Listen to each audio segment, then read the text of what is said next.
جميعا. طبعا احنا بنلخص الامور لانه راح نخليها عن الاكزامينيشن، راح نكون نحكي عن كويس براكتيكال كويس عشان الامتحان. طبعا اللي ما بيعرفني شباب ما بيعرفني انا دكتور علاء الاخصائي والجراحه والصحه الرياضيه.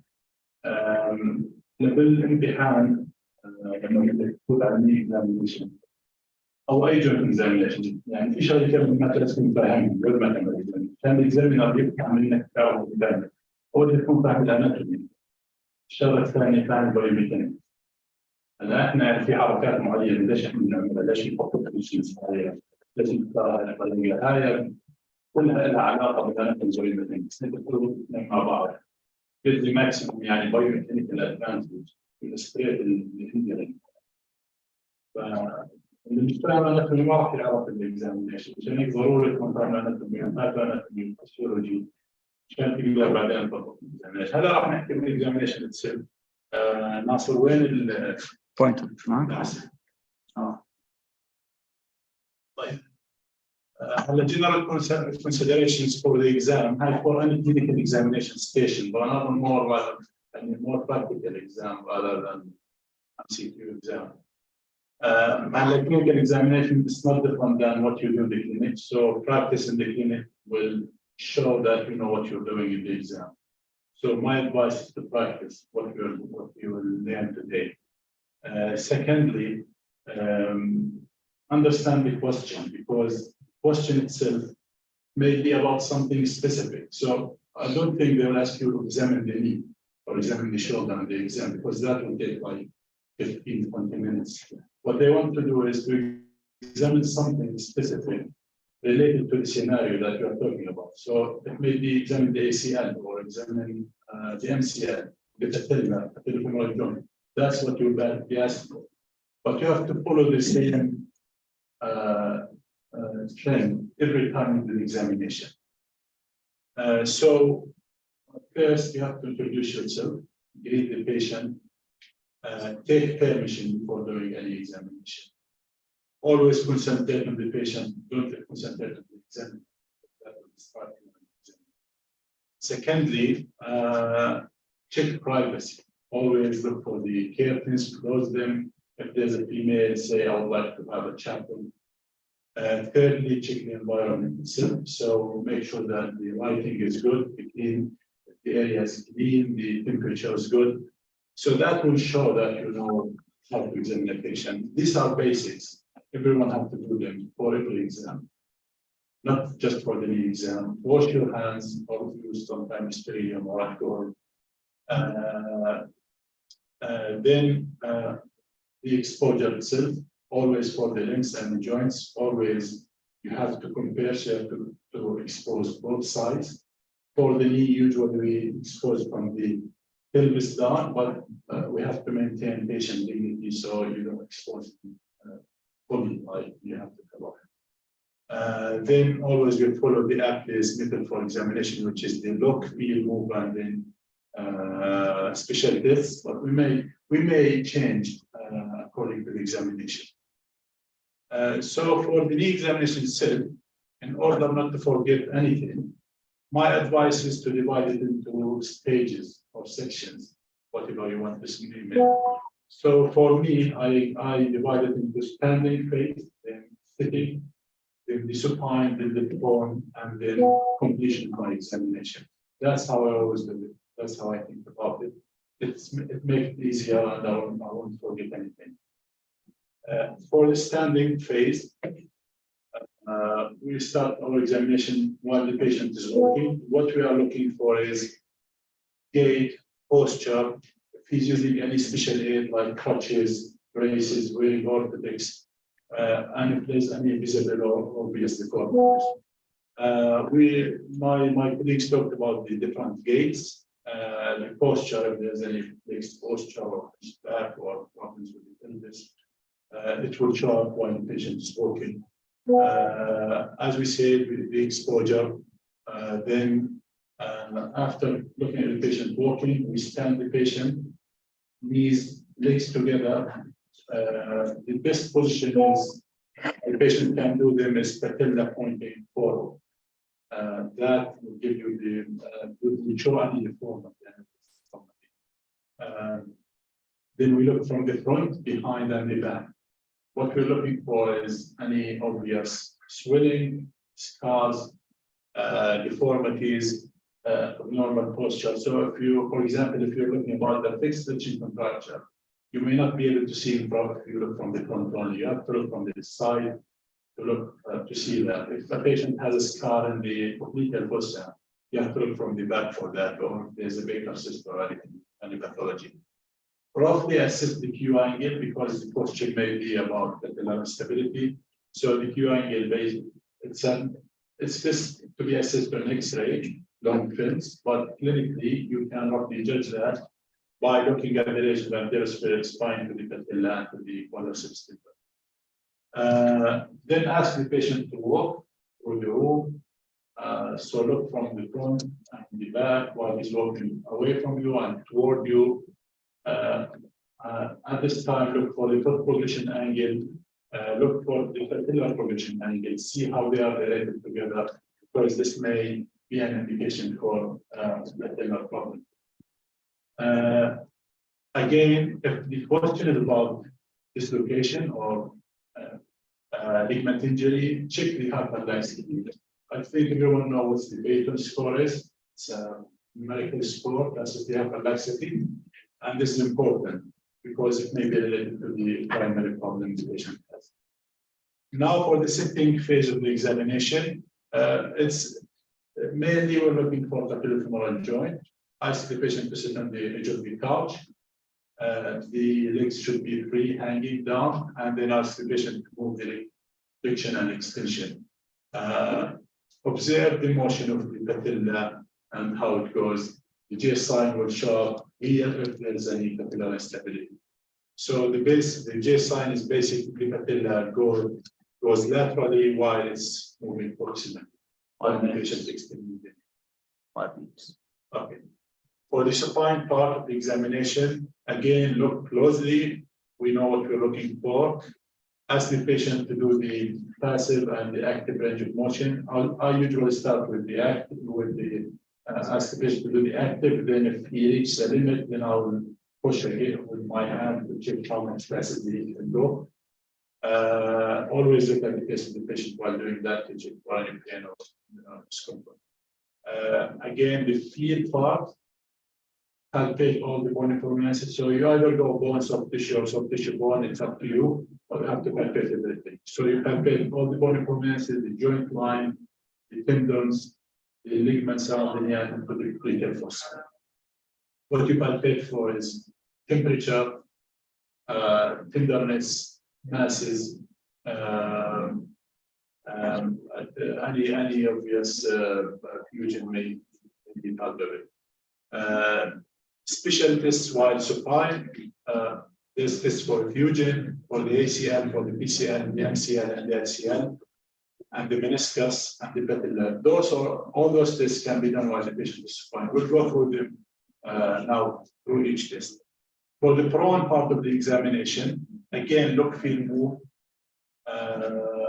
We again look, feel, move as what we say for pain, tenderness, masses, temperature.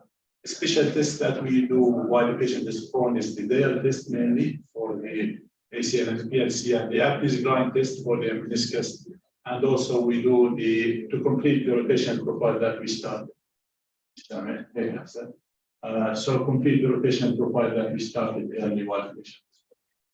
I think Dr. Madison talked about the rotation profile in there. So the special test for the fusion, there's multiple tests that you can do for assisted fusion, but usually I divide it into 2 main tests. The fluid displacement test, which is the bulge, the wide stroke test. These can detect mild joint fusion. And the patellar tap and the palutment and the fluctuation test for moderate to severe. So for the fluid displacement test, what we usually do is that we swipe the fluid from the knee. I would like to demonstrate, but there's no couch here, so we'll talk about it. So swipe the fluid to the patellar pouch from the medial side and then push again on the lateral side. If the bones return back to the medial side, this is a positive wide twist or strong twist. And this indicates that there's a fluid in the knee.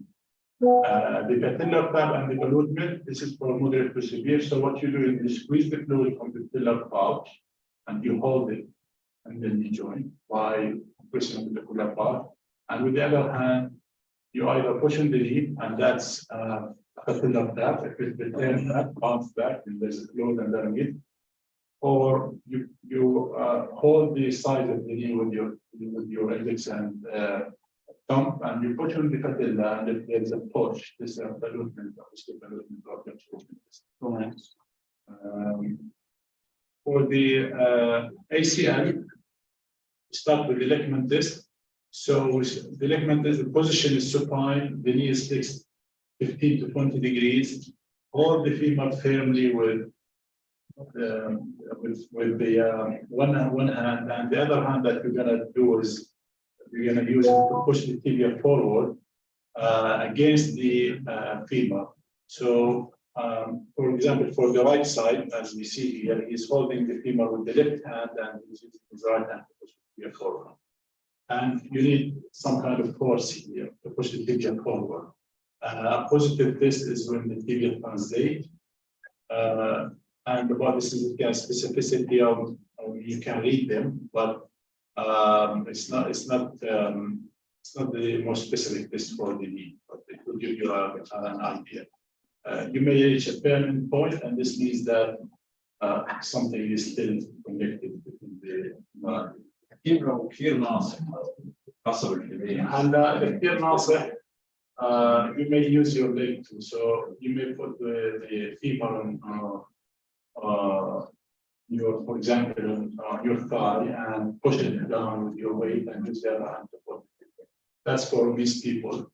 Yeah, but usually I don't, for me, I can study with these people. So that's the anterior test. It's done at usually between 70 and 90 knee flexion, the hip flexed at 45 degrees. Hold the tibia firmly. For me, I put my thumbs on the joint line to assess how much the tibia moves forward. Put your fingers deep in the popliteal fossa to relax the hamstrings, because usually the patients will tighten the hamstring to resist the motion. So you need to antagonize that by putting your hand in the popliteal fossa, and then pull. You need force also. So there's a grading for that. Usually, you need experience to assess how much it goes forward, like how much is 5 millimeter or more than 2 millimeter, but use your thumb to know how much is your thumb, you can measure that. And for the pivot shift, which is the most specific shift, ideally it's done under anesthesia, but you can do it in the clinic. Once the patient get the feeling, he will resist you forever. So you probably have one chance to do it while the patient doesn't know. So again, hold the leg with both hands. What we try to mimic here is the pivot mechanism that leads to the injury. And to do that, you need to relax the tibial band by applying a valgus force and internal rotation to translate the tibia for anteriorly at knee extension. And then once you start fixing the knee, what will happen is that the iliotibial band will move behind the center of rotation of the knee joint. At that moment, it will move from extensor to the knee joint to flexor to the knee joint, and it will push the tibia backward into reduction. And that's where you will feel or see or patient can feel it. That's a positive test. For PCL, we have the posterior side sign. So put the knees in fixed position. Compare both sides. The positive side will be translated posteriorly, as you see in this image. And at the same time, as the patient will be active quadriceps test, so you resist the foot motion by holding the foot with your hand, and as the patient to extend the knee. If it reduces, then that's the diagnosis. This will add to the specificity and age of one of the person. The posterior drawer test is the opposite for the anterior drawer. You push the tibia backward at 17 to 90 degree flexion. Usually, the patient has a PCL sign. The relation of the femoral contact with the tibia will be disrupted, and the tibia usually is flat with the femoral condites. And that's by itself indicating a PCL injury. And if it pushes more, then that means that will confirm the PCL. Degree anterior drawer or posterior drawer. So what you do at night is you put the ACL or the PCL at the maximum biomechanical advantage to the test. So what you do is you tighten the anterior part of the ACL or PCL. And if it fails, then that is wrong. It's not wrong. It's wrong. For the meniscus, multiple tests, all of them are not specific about sensitive. The McMurray, for the supine test, we have the McMurray test. For the medial meniscus, you start with flexed position and neutral rotation for the medial meniscus, and you move into external rotation and extension while you're calculating the joint line. Positive test means a click, pain, or inhibitors at the medial side. For the lateral side, you start again from neutral and flexion, and you go into extension, internal rotation, and bars. So for the medial side, from flexion to valgus, extension and external rotation. For the lateral side, you go from flexion, neutral, and the neutral to valgus, extension, and internal rotation. Opposite and always calculate. So you have to show the examiner that you're feeding the joint line while doing it, because it's part of this joint line. في واحد الحال ولا كل واحد لحاله. انا بنكمل مع بعض نكون يعني عندك شيء كله بس بيعمل الطفل تاعها ما هي هيك تعمل الامتحان وحيقول لك ان شاء الله نكمل بعض صح. We have the decided test is done when the patient is standing. It's more specific for meniscal injury. We have the decided test at 5 degrees and 20 degrees. Do both. Hold the patient hands as in this image, and ask the patient to bring the knee and rotate from the tibia.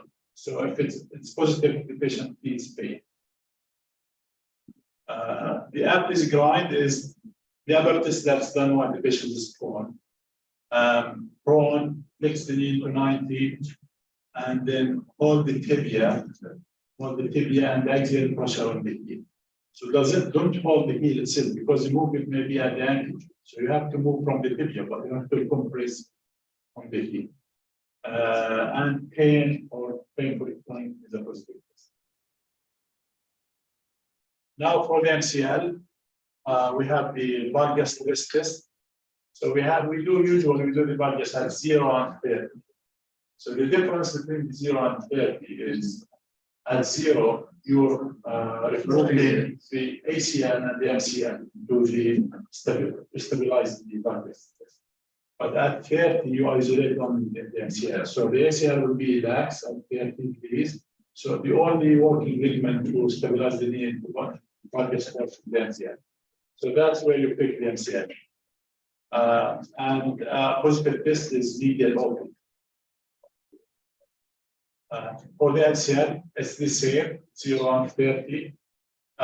But you add to that palpation of the LCL. So put the patient into figure 4 and feel the LCL.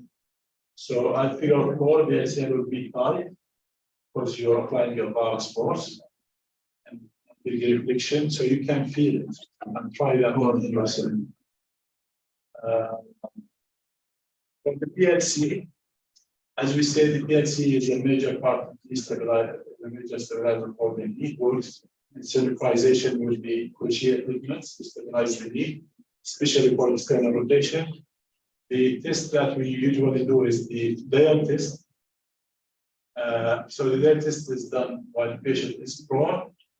The knees, the legs together, affected, and the knees are affected together. Stabilize both femurs. I usually ask an assistant to do that for me to hold the femur, so the rotation won't be at the hip joint, it will be at the tibia. Then what you do is you hold the legs, you hold the tibia from the malleolar. Don't hold the ankle joint. Don't hold the calcaneus and say I'm doing a dance, because that movement will be either at the subtalar joint or at the ankle joint. Hold the tibia from the malleolar and then do the external rotation. Positive difference is 10 degrees. It's very subtle. 10 degrees is very difficult to identify. You need to see a lot of their tests to know what the 10 degrees is, because it's very minimal.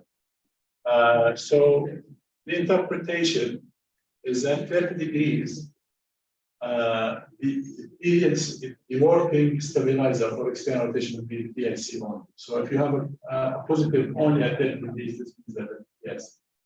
If you have laxity at 90 only, then that's in the PCL, because the PLC at 90 will be less, the PCL will be better. If you have a 30 and 90, this means that it's a combined injury, PCL plus PLC. If you have it on all degrees, then that's where the trick is. Because in all degrees, it may be either hyperlaxity or steroidal corner injury. And then you have to add another test like this. So now we'll talk about the patellofemoral joint. The patellofemoral joint, as we said, examination start from the patient walking. Always assess the hyperlaxity if there's if the case is dislocation. For the patellofemoral joint pain, like arthritis or impingement, we have the PFJ grind test. So on extended knee, push the patella posteriorly, distally, and ask the patient to contract the quadriceps. There's pain, then there's something going on between the patella and the femur, and that is a positive test. For the instability of the patellofemoral joint, we have the patella shift test, and we have the patella apprehension test. The patella shift test, we all know the quadrants of the patella. So more than 2 quadrants is abnormal, and that means hyperlaxia. Some injury happened.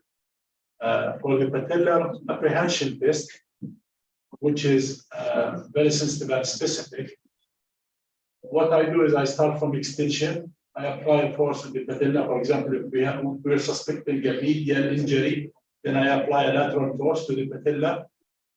Don't push hard because it may dislocate, just enough to push the patella at the edge of the condyle. And then, while holding this pressure, ask the patient to place the knee.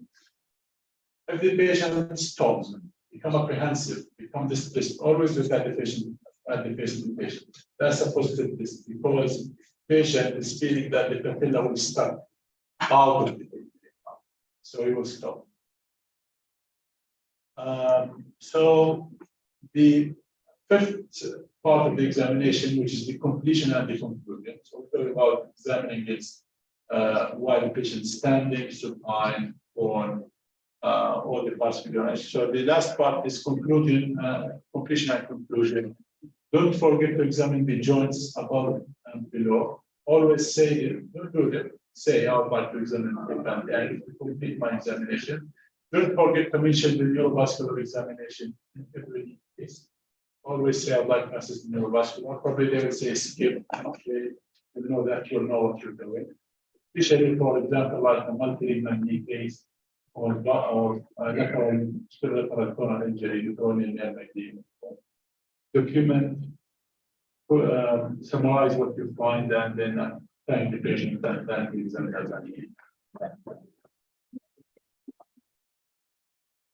Within the examining ACL. هذا نفس الاشياء اللي حكيناها بس اختار بعض الاسئله يعني بلش يقول I would like to see the patient standing walking احكي للاكزامينر احكي للاكزامينر احكي له بقول له انا I would like to introduce myself بدي اكتسب ضبط الفرادي باخذ permission I would like the patient exposed from there to there then I would like to start my examination while looking at the patient walking then I would like to examine him standing from one side. He may say skip, go for the specialist or go for show me تيست وانا بعمل احكي ولا بس اخر شيء اعمل لا بس انك تحكي I would like to put the knee for example in 90 degrees to get the best mechanical advantage by examination for example. Show him that you know why you use 90 degrees flexion or why you applied the valgus force while you're doing the pivot shift test. Tell him I would like to relax the iliotibial band by applying a valgus force. So he know that you understand, not just doing it. You understand what you're doing. You understand the biomechanics and the anatomy. And that's where you score marks and you get high marks. لحمة 30 درجة Lachman 15 to 20. why 15 So the idea of the Lachman test is to get the maximum relaxation for bundles and at 0 at 15 to 20 you will probably get that and you relax the collaterals so you may get positive sign if you move to the anterior. relax the collaterals Yes, like relax it negotiates. Yeah. So بس اللاكمان بس يصير الاتحاد كثير تلاقيه عشان 30 نحط 45 ولا تزيد يعني هو بتستارت 50 20 عينين عشان تتخيل ان يا دوب انت كان الناس على اللاكمان الامتحان اللي هو حاطه 35 50 اوكي هلا احنا مشاريع حكينا نقعد بالعياده نشوف نعمل هالسجل قديش 15 وال20 لو 15 كثير قليل وال20 كثير قليله يعني مشان انت تعرف حالك لما تحط الرجل على 15 شو 15 شو ال 10 درجات مشان هيك روح على العياده جربها على المرضى جربوا على بعض تعرفوا يعني احسن ياخذوا براكتس لانه اذا انت حطيت 45 اكزامينر مباشره بقول لك ماشي هو حاضر بس مش عارف ولا لا يعني هيك الآلية فبراكتس يعني براكتس show that you know what you're doing. Any other questions?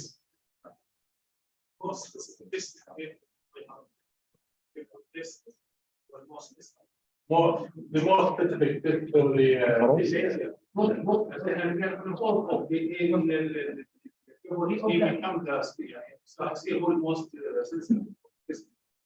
the post operatively. Yes.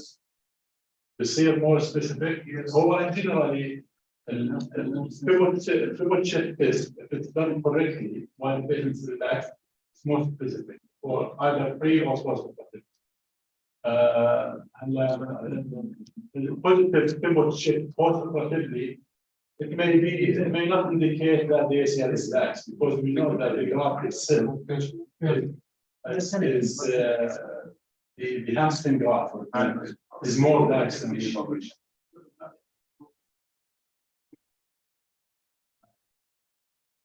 The sensitivity in Lachman more sensitive.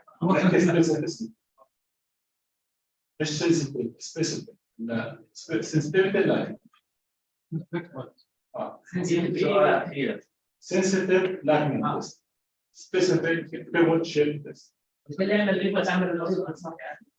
هلا المريض ممكن يتحمل لك مرة تزبط معه، مرة ثانية خلص تحفظها بصير اخترت واقعا كبيرا. هي كونترا انديكيشن لهذول التست بوزيتيف يعني انه خوف انه اعملها انجري للاي سي ال او شيء.